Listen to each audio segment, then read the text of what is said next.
bagi pelaku ujaran kebencian ini tidak cocok untuk diterapkan dalam negara demokrasi seperti Indonesia saat ini. Walaupun Indonesia menganut negara hukum, kita harus ingat juga bahwa hak asasi manusia ini merupakan hak tertinggi. Bahkan Indonesia tidak murni menganut negara hukum, tapi negara hukum konstitusional, di mana hak asasi manusia setiap orang maupun individu itu harus dijunjung tinggi, terlebih lagi dalam pembukaan Undang-Undang Dasar Negara Republik Indonesia di pembukaan alinea keempat dijelaskan bahwa cita-cita bangsa yang pertama kali disebutkan adalah untuk melindungi segenap bangsa dan seluruh tumpah darah Indonesia.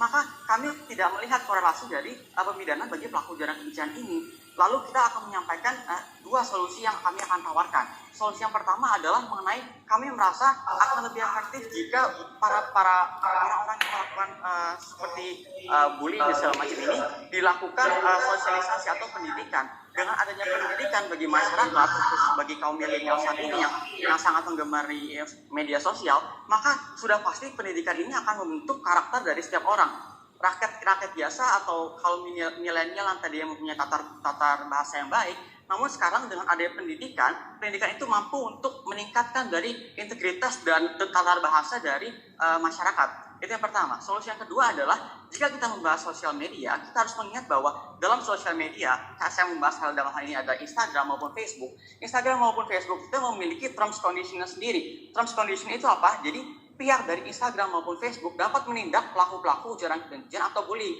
Seharusnya ini yang dioptimalisasi dalam hukum kita, bukannya malah membidana orang-orang yang cenderung mereka hanya mengkritik, tapi mereka dianggap melakukan ujaran kebencian bagi segelintir orang. Oleh karena itu, kami tetap pada argumentasi kami bahwa kami sangat menolak pidana bagi pelaku ujaran kebencian ini, karena kami merasa bahwa hal ini sudah melanggar hak asasi manusia dari setiap masyarakat Indonesia, dan oleh karena itu negara wajib melindungi hak asasi manusia setiap orang seperti yang sudah dicita-citakan oleh bangsa ini. Terima kasih. Ya, itu tadi tim kontra terhadap pidana bagi pelaku ujaran kebencian. Karena di dalam debat ini ada dua tim pro dan kontra dengan mosi judulnya pidana bagi pelaku ujaran kebencian. Selanjutnya kepada pembicara kedua dari tim pro, saya persilakan. Waktu Anda 7 menit dimulai sejak Anda. Ini pembicara kedua dari tim pro, saudara sekalian. Kita saksikan bagaimana. Bismillahirrahmanirrahim. Salam sejahtera bagi kita semua.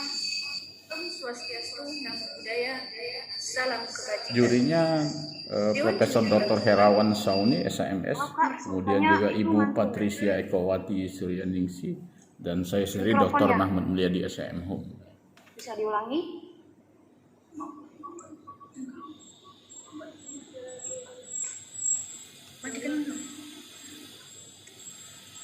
Jangan pakai echo.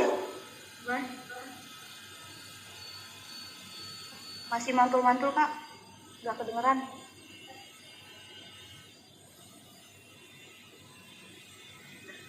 Assalamualaikum warahmatullahi wabarakatuh. Salam sejahtera bagi kita. Echo-nya dibuang, echo-nya dimatikan. Ada kendala teknis sedikit, saudara sekalian. Ya, karena suaranya tadi bergema, echo-nya dikhawatirkan tidak bisa jelas menangkap. Sudah, Kak? Echo-nya dimatikan, echo-nya.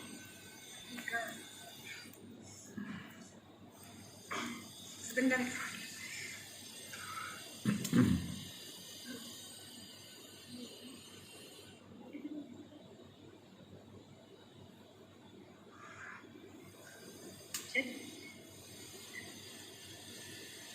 Sudah bisa dimulai, Kak? Bisa dulu. Silakan. Assalamualaikum warahmatullahi wabarakatuh. Salam sejahtera bagi kita semua.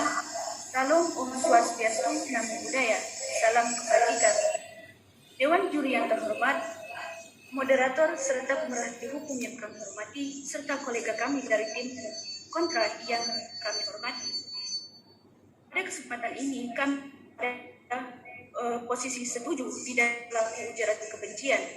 Sebelum kami masuki kepada argumentasi kami, Dewan Juri yang terhormat, izinkan kami akan melakukan dasar terhadap apa yang telah disampaikan oleh tim kontra dari kolega kami.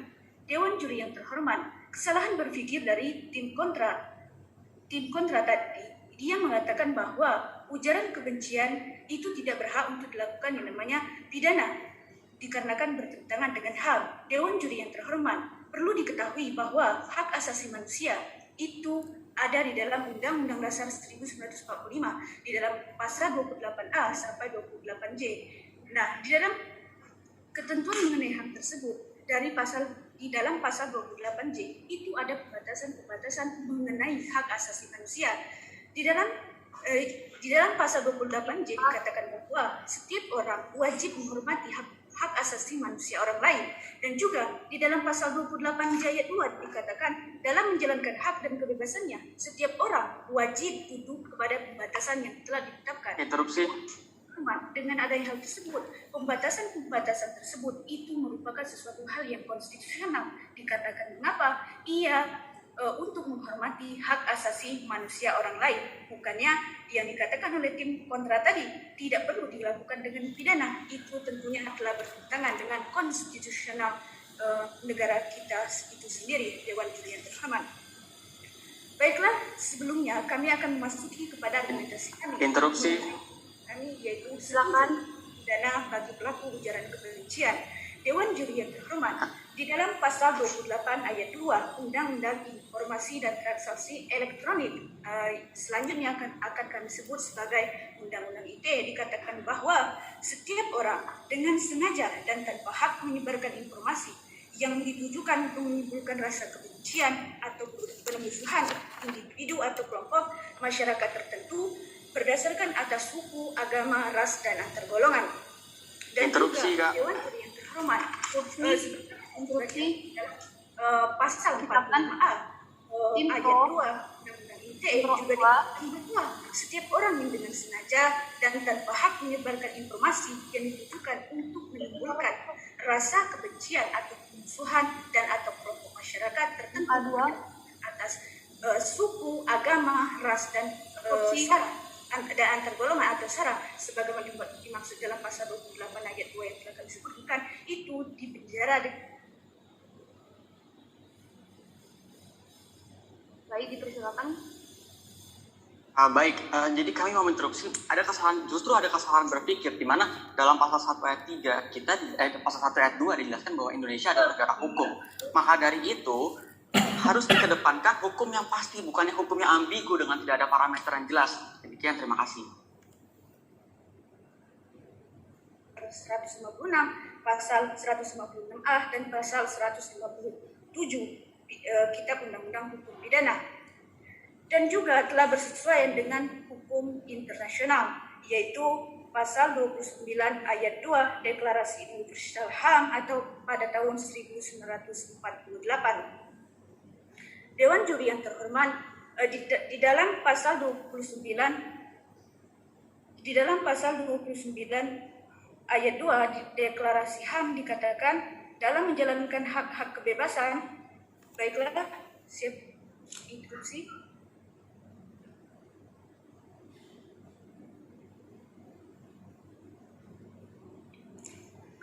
Hak kebebasan tunduk hanya pada pembatasan-pembatasan yang ditetapkan oleh Dewan Juri yang terhormat. Pembatasan hak atau di dalam hal ujaran kebencian itu telah bersesuaian dengan peraturan perundang-undangan yang ada di Indonesia, dan hal tersebut Dewan Juri yang terhormat tidak bertentangan dengan Undang-Undang Dasar ataupun mengenai pengaturan mengenai hak asasi manusia. Dewan Juri yang terhormat. Dan juga dengan demikian berdasarkan argumentasi kami tadi, pasal 28 ayat 2 junto pasal 45A ayat 2 Undang-Undang ITE itu tidak bertentangan atau tidak mengkriminalisasi dan membatasi kebebasan masyarakat untuk mengeluarkan pendapat dan menyebarkan informasi. Namun dalam menjalankan hak dan kebebasan tersebut harus dilakukan juga dengan pembatasan-pembatasan sebagaimana yang telah ditentukan dalam pasal 28J ayat 2 Undang-Undang Dasar 1945 demi menjamin pengakuan serta penghormatan atas hak dan kebebasan orang lain dan untuk memenuhi tuntutan keadilan bagi masyarakat sesuai dengan pertimbangan moral, nilai-nilai agama, keamanan, ketertiban umum dalam suatu masyarakat demokratis. Dan juga Dewan Juri yang terhormat, perlu juga kita ketahui di dalam surat edaran Polri juga dikatakan Polri mengeluarkan surat edaran, yaitu surat edaran garing 6/10/2015 tentang penanganan ujaran kebencian, yang dikatakan menurut Polri bentuk ujaran kebencian antara lain penghinaan, pencemaran nama baik, penistaan, pembuatan tidak menyenangkan, memprovokasi, menghasut, menyebarkan berita bohong yang memiliki tujuan atau bisa berdampak pada tindak diskriminasi, kekerasan, penghilangan nyawa, dan atau konflik sosial.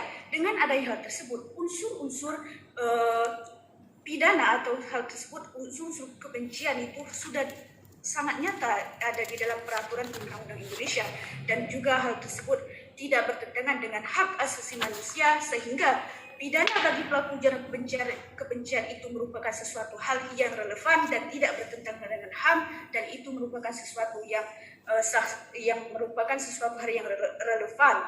Terima kasih Dewan Juri yang terhormat. Baik, selanjutnya kepada pembicara kedua dari kita, saya persilakan. Waktu Anda 7 menit dimulai sejak Anda berbicara.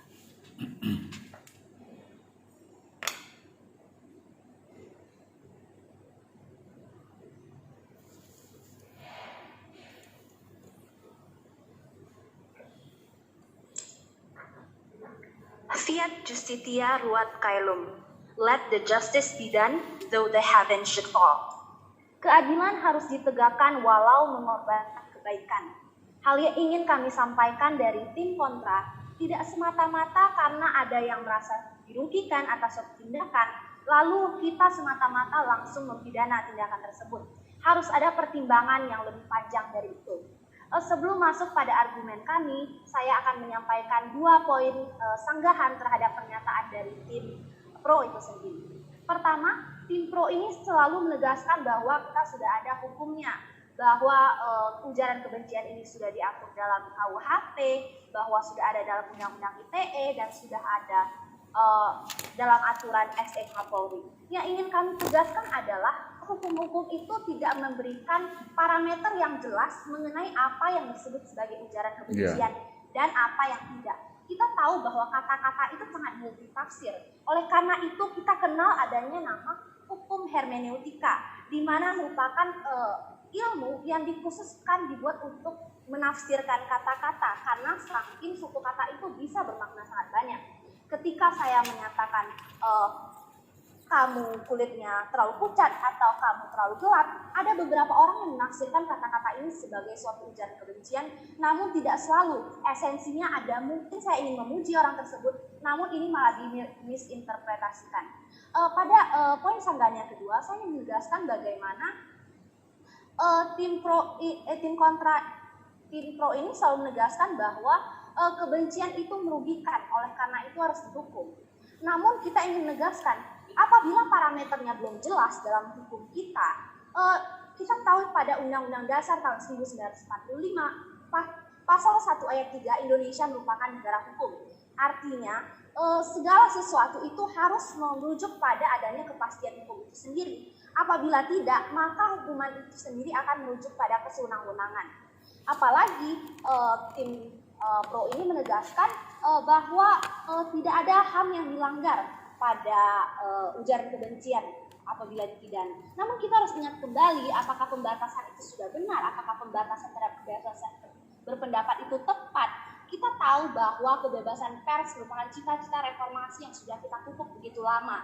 Kita sudah begitu mendambakan hal itu, namun apabila sekarang memidanakan hal itu sendiri, ya silakan.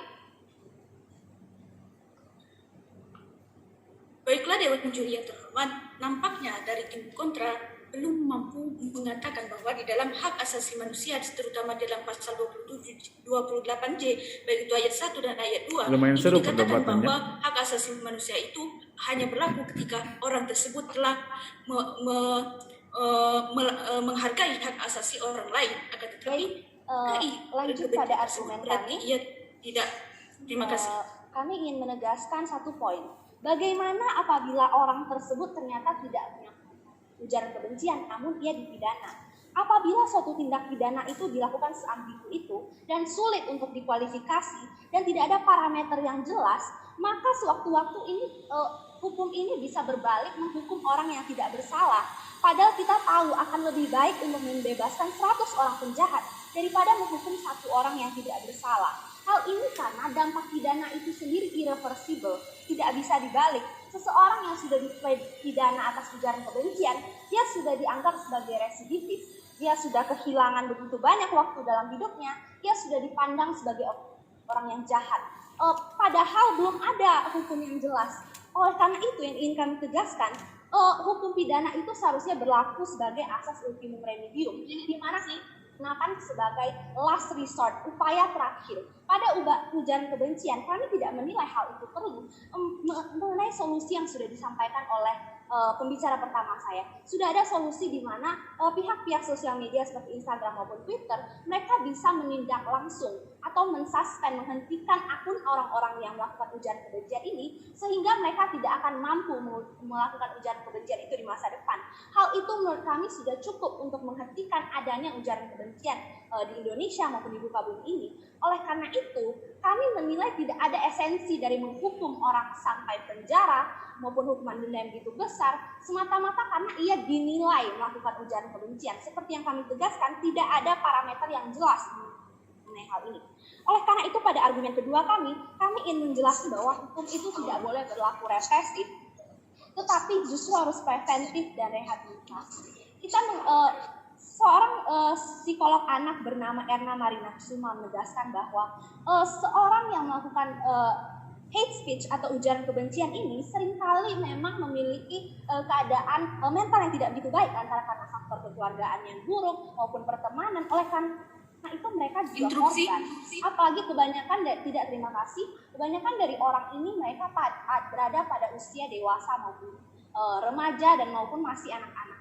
Orang-orang ini masih memiliki jangka hidup yang begitu panjang. Apakah kita akan mempidana mereka, memasukkan mereka ke penjara semata-mata karena satu kesalahan itu? Karena mungkin sesuatu yang mereka bahkan mereka tidak bertujuan untuk menjatuhkan maupun menyakiti orang lain akan hal itu sendiri. Oleh karena itu saya ingin mengambil suatu kasus di Kabupaten Bau-Bau. Ada seorang aktivis, pemuda aktivis yang memberikan kritik pada pemerintahannya yang diduga melakukan korupsi.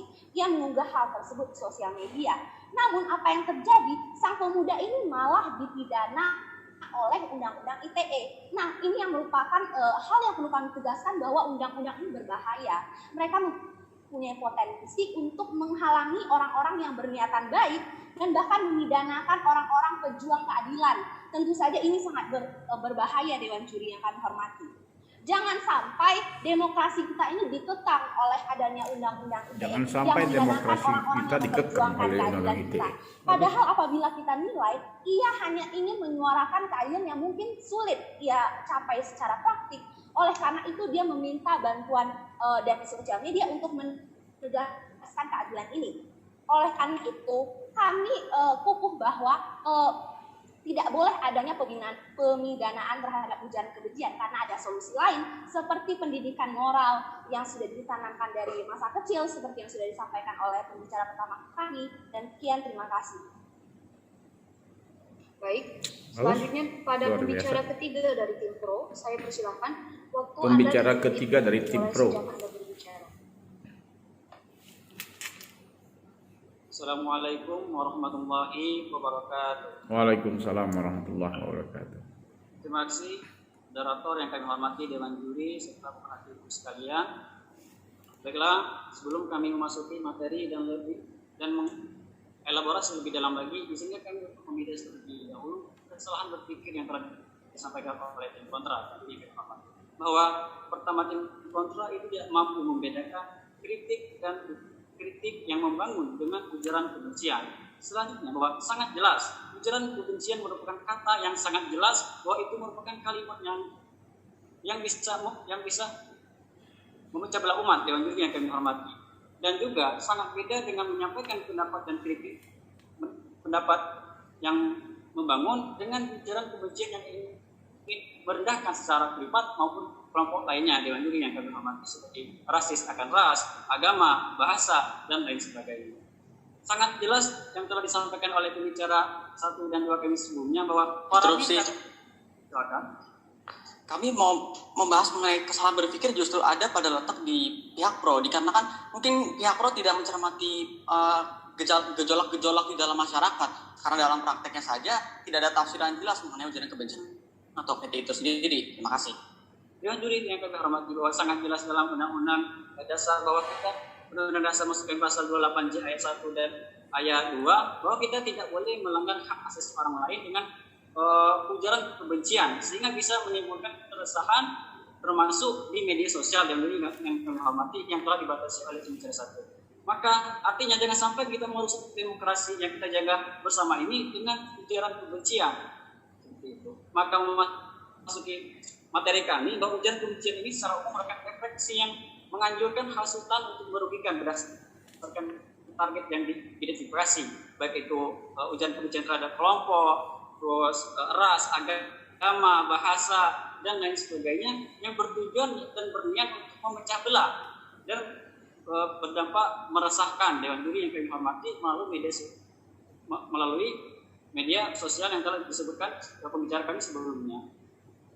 Kita amini bersama bahwa Indonesia merupakan negara yang beragam, yang dimana diberi oleh Tuhan Yang Maha Esa, baik itu beragam akan suku, marga, bahasa, dan lain sebagainya, yang kita junjung tinggi dengan rasa toleransi dalam pimpin negara kesatuan Republik Indonesia.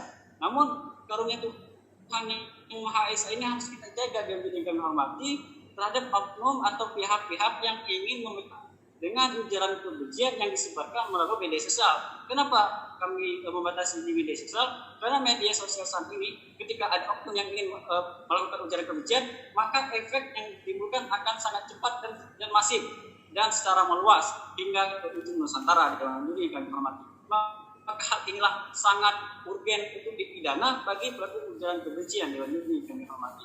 Bahwa telah dijelaskan bahwa ujaran kebencian ini sangat pantas apabila dihukum dengan pasal 156 ayat 1 Kitab Undang-Undang Hukum Pidana serta pasal 28 ayat 2 Undang-Undang ITE dan juri yang kami hormati. Dan kami tegaskan kembali bahwa kita tidak boleh melanggar hak asasi orang lain, baik itu hak untuk merasa nyaman, hak merasa bebas dari rasa rasis dan lain sebagainya, yakni yang telah dijaga oleh Undang-Undang Dasar pasal 28J ayat 1 dan ayat 2 dan juri yang kami hormati.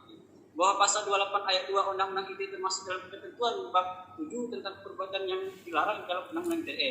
Perbuatan yang dilarang dalam pasal tersebut adalah dengan sengaja dan tanpa hak menyebarkan informasi yang ditujukan untuk menimbulkan rasa kebencian atau permusuhan individu dan atau kelompok masyarakat tertentu berdasarkan atas suku, agama, ras, dan latar golongan atau sara. Nah, ketentuan ini Dewan Juri kami hormati, ketentuan pidana dari pasal 28 ayat 2 ini diatur dalam pasal 45 ayat 2 Undang-Undang ITE. Adapun pasal ini bertujuan untuk mencegah terjadinya permusuhan, kerusuhan atau perpecahan yang didasarkan pada sara akibat informasi yang tidak betul atau oknum yang ingin menyampaikan ujaran kebencian yang bersifat negatif atau provokatif. Dewan Juri yang kami hormati. Selanjutnya, bahwa lingkup pengaturan dalam pasal 28 ayat 2 Undang-Undang ITE telah dijelaskan secara komprehensif oleh pembicara 2 kami sebelumnya telah sesuai dengan ketentuan hukum positif di Indonesia seperti ketentuan pasal 156, pasal 156A dan pasal 157 Kitab Undang-Undang Hukum Pidana atau KUHP, dan juga telah sesuai dengan hukum internasional. Dewan Juri yang kami hormati. Interupsi. Kami mau membahas sebuah kasus bahwa pasal 28 ini tidak jelas tafsirannya karena ada sebuah kasus di mana seorang ibu atau wanita ini sedang berbicara di depan temannya. Lalu ada orang yang capture dan menyebarkan lewat sosial media. Lalu si ibu ini dipidana dengan landasan Undang-Undang ITE pasal 28 ini. Lalu di manakah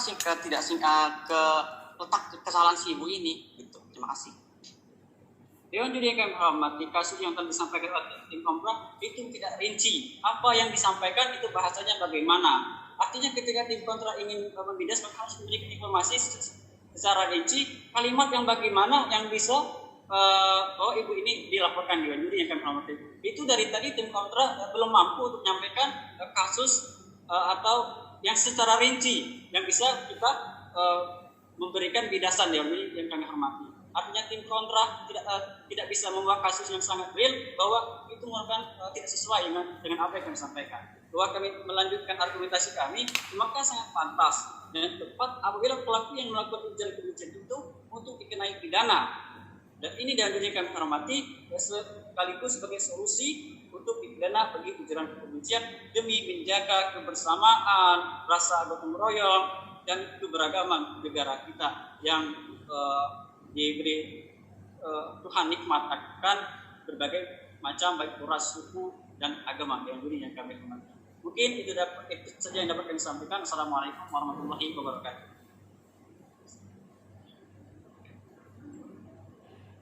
Baik, selanjutnya kepada pembicara ketiga dari tim kontra saya persilakan. Sekarang pembicara ketiga dari tim kontra, menarik sekali perdebatannya saudara sekalian. Ya, baik. Terima kasih moderator atas waktunya. Selamat siang Dewan Juri yang saya hormati. Sebelum masuk dalam argumentasi tim kontra, izinkan saya untuk membidas sanggahan dari tim pro terlebih dahulu. Tadi tim pro menyatakan secara terus-menerus bahwa ujaran kebencian dapat memecah belah dan meresahkan. Lalu tim pro juga menekankan dari tadi terus-menerus bahwa hak asasi manusia itu sangat amat penting. Tapi kami, tim kontra, ingin menyatakan bahwa jangan sampai kepentingan seseorang atau kepentingan kelompok yang mengatasnamakan ujaran kebencian dapat memidana seseorang atau sekelompok orang dan mengepentingkan kepentingan nasional. Lalu mengenai contoh kasus yang tadi disampaikan oleh teman saya, di Indonesia pengaturan ujaran kebencian terdapat dalam pasal 154 sampai 158 KUHP. Lalu menurut Profesor Mulyatno, dia menyatakan bahwa penempatan ujaran kebencian sebagai tindak pidana sebenarnya merupakan produk kolonial. Pasal tersebut dipergunakan oleh pemerintah Belanda untuk mempertahankan kedudukannya di Indonesia. Lalu Undang-Undang ITE yang dipakai oleh tim pro, saya ingin membidasnya dengan memasukkan bahwa ujaran kebencian dalam Undang-Undang ITE merupakan salah satu hal yang keliru begitu. Karena pemberlakuan pasal 27 ayat 3 Undang-Undang ITE menimbulkan problem baru dalam demokrasi di Indonesia. Berdasarkan data yang dikutip dari Ketua Paguyuban Korban Undang-Undang ITE. Ya, silakan. Ya, silakan. Oke, baik, akan saya lanjutkan. Pasal 27 ayat 3 Undang-Undang ITE menimbulkan problem baru dalam demokrasi Indonesia. Berdasarkan data yang dikutip dari Ketua Paguyuban Korban Undang-Undang ITE, pada Oktober 2020 terdapat 59 kasus cacat pemidanaan yang didasari pada Undang-Undang ITE. Lalu 44 kasusnya adalah warga, 9 aktivis, jurnalis terdapat 2 orang, mahasiswa 2 orang, dan profesional 1 orang. Oleh karena itu, kami tidak setuju dengan adanya pemidanaan bagi pelaku ujaran kebencian. Masuk dalam argumentasi saya bahwa kebebasan berpendapat Indonesia sebagai negara demokrasi harus menghargai kebebasan berpendapat, karena kebebasan berpendapat ini dapat membentuk sistem tatanan hukum yang jelas di Indonesia. Lalu saya akan memasuki argumentasi saya yang kedua. Interupsi? Ya, silakan. Nampaknya dari tim kontra menyetujui pidana bagi pelaku ujaran kebencian melihat dari pernyataan dari saudara tadi, dan juga dapat diketahui bahwa KUHP itu masih berlaku, berarti ia masih mampu untuk mengadopsi di dalam hal masyarakat yang ada di Indonesia ini. Dewan Juri yang terhormat. Ya, baik, akan saya lanjutkan. Tadi tim pro menyatakan bahwa jangan sampai ujaran kebencian itu membahas mengenai SARA. Saya akan memberikan contoh Dewan Juri yang terhormat. Sekarang ketika kita sedang ada atau sedang di media sosial, kita berbicara dengan teman di Instagram, kita bilang, wah kamu kelihatan gendutan, atau wah kamu hitam sekali di foto ini. Lalu apakah itu yang dapat dikatakan sebagai ujaran kebencian? Tidak. Kenapa? Karena peraturan di Indonesia itu tidak ada parameter yang jelas, tidak ada yang menyatakan bahwa hal ini dapat dikatakan sebagai ujaran kebencian, karena seyogianya bahwa ujaran kebencian itu merupakan delik aduan, dipidana, dan sangat amat subjektif sekali kalau misalnya ujaran kebencian dapat dilaporkan dan dapat ditafsirkan seperti itu, sehingga hal ini dapat menimbulkan overkriminalisasi. Lalu kepada argumentasi saya yang selanjutnya, Indonesia merupakan negara demokrasi. Sudah seharusnya dan sepantasnya bahwa Indonesia dapat mengutarakan pemikirannya, pendapatnya secara jelas dan tidak dibatasi oleh pemerintah gitu. Kalau misalnya terdapat pembatasan dalam penyampaian hal berpikir, penyampaian pendapat, oleh karena itu dapat dikatakan bahwa hukum itu sudah bersifat represif. Jangan mengatasnamakan demokrasi. Indonesia adalah negara demokrasi, lalu setengah-setengah penerapannya. Kalau misalnya mau demokrasi, demokrasi sekalian seperti Amerika. Jangan sampai represif. Kalau mau represif, ya represif sekalian seperti Korea Utara, seperti itu. Lalu melanjuti dengan argumentasi saya yang selanjutnya, bahwa jangan sampai karena kritik atau pemikiran yang diutarakan dapat menyebabkan banyak orang itu dipidana.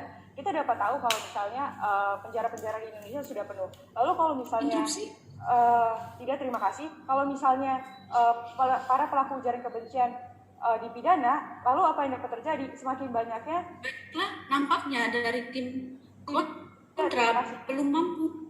Ya, dikatakan dari tim lalu selanjutnya satu kami tadi ujaran kebencian bahwa hukum itu harus bentuk provokasi adil, ada kepastian hukum, keadilan dan kemanfaatan. Di sini kita sudah memaparkan solusi, memaparkan bahwa sebenarnya bagi para pelaku ujaran kebencian tidak perlu dipidana. Mengapa? Karena terdapat solusi-solusi yang dapat diterapkan di Indonesia. Yang pertama, kita dapat memberikan pendidikan dasar, pendidikan Pancasila kepada masyarakat Indonesia. Kita dapat mengajarkan mengenai norma-norma dan tata cara bagaimana cara kita berpendapat, bagaimana kita menyampaikan pikiran kita yang baik dan sopan sesuai dengan norma-norma yang berlaku di masyarakat Indonesia. Lalu yang kedua, solusi yang akan diberikan oleh tim kontra adalah di media sosial terdapat terms and condition gitu. Terms and condition ini yang dapat membatasi bagaimana seseorang dapat berpendapat di sosial media. Ada hal-hal yang tidak boleh dilakukan dan ada hal-hal yang boleh dilakukan. Bukan hanya terms and condition yang diperketat, namun juga sosial media sudah perangkat sosial media baik Instagram maupun Facebook maupun Twitter dan sosial media yang lainnya sudah menerapkan artificial intelligence atau AI gitu. Menurut data, AI ini dapat mendapatkan angka sebesar 95% mengenai ketepatan dan keakuratan mengenai perlindungan bagi para pelaku korban ujaran kebencian. Seperti itu. Lalu kita ingin menyatakan dan menegaskan sekali lagi bahwa tim kontra tidak setuju dengan adanya pemidanaan bagi para pelaku ujaran kebencian. Karena hal tersebut tidak sesuai dengan hak asasi manusia dan tidak sesuai dengan penempatan undang-undang ITE tersebut, tidak sesuai dengan apa yang merupakan cita-cita reformasi bangsa Indonesia. Oleh karena itu, sekali lagi kami menyampaikan bahwa kami tidak setuju dengan adanya pemidanaan bagi para pelaku ujaran kebencian.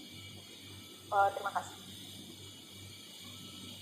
Baik, untuk pembicara kesimpulan, saya persilahkan kepada tim kontra. Waktu Anda 2 menit dimulai sejak Anda berbicara.